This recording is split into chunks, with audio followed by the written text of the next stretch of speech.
Hi everybody, so we are clearly in Cedarvale. Why? Because we had a special request. So this is a shout out to Barb Altberg. She said, let's do this neighborhood. So here we are, and she has a food recommendation called Foodies, and we're gonna go there afterwards. So, Cedarvale, love this place, bounded by Bathurst on the east, Eglinton on the north.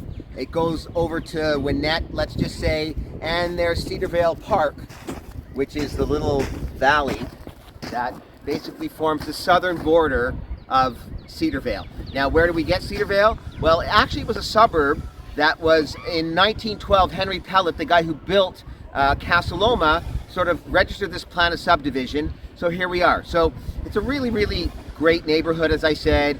The houses are phenomenal. As you go more toward the west, the houses are smaller. You get larger houses here. Price ranges are probably about, for the smaller ones, just under probably $1.5 million, and the high end of the price range is about $5 million, maybe even a little bit higher.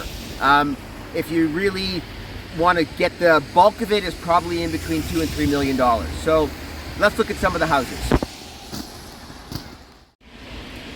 So there's tons of construction going around the neighborhood on almost anything. If you can see over this shoulder here, obviously one of the I'll call it one of the grand houses on Strathern. Strathern, it backs onto the ravine, onto Cedarvale Park. Just beautiful lots here. Like even some of the humongous houses, they're tearing down and rebuilding. Now what's kind of interesting about just something to touch on, in the 70s, they were going to sort of pave this through. They were going to extend the Allen Expressway to the Spadina Expressway, and they were going to extend it all the way downtown to Bloor Street. That got nixed. And I think, thank God, because now we have great parks. So let's go see some of the other types of houses.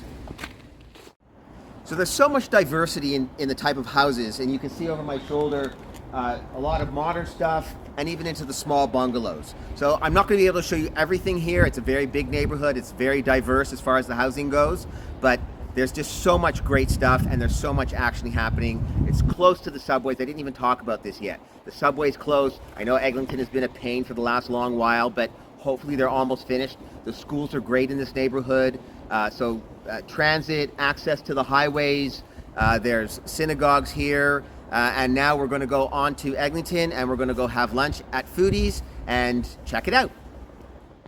Okay, so we've never eaten here, but we ordered a bunch of different things. This is a chaat, which is basically I'll call it almost like an Indian street food. It's like a little flour basket, and it's got like onions and chutney and yogurt and all that kind of stuff. Chicken korma, which is a very typical Indian dish, and this hakka dish is just like a Chinese noodles. So, and the naan bread, can't miss that. We're gonna eat it, and we're gonna tell you what it's like at the end. Barb, you picked a winner. Foodies. The chat was unbelievable. The korma was fantastic. I loved it here. I recommend it. So I'm going to end it here. Normally we go out onto the street and do a streetscape, but you know Eglinton, or people who've driven Eglinton for the last several years, there's tons of construction. Hopefully it'll be over soon. There's people don't come to Eglinton here as a destination for shopping, but it does have everything.